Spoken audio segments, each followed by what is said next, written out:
আমাদের যে জাতীয় সঙ্গীত আছে আপনারা জানেন যে রবীন্দ্রনাথের লেখা এই গানটি বাংলাদেশের জন্মেরও আরো বহু আগে তিনি লিখেছেন। এই গীতটা মূলত বাংলাদেশকে কেন্দ্র করে লেখা হয়।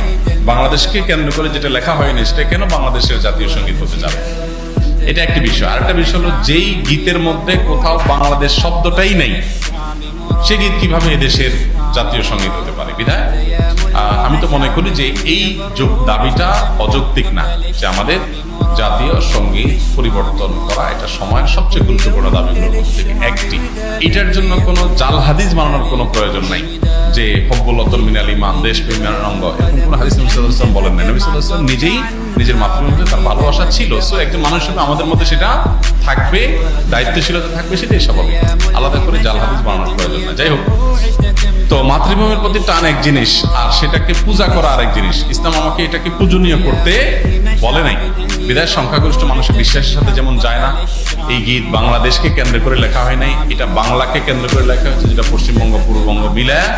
অতএব এই জ্ঞান মূলত এই দেশের জন্য না, যার কারণে এই গীত বা স্লোগান বাংলাদেশের এটা পরিবর্তন হওয়াটাই হলো যৌক্তিক।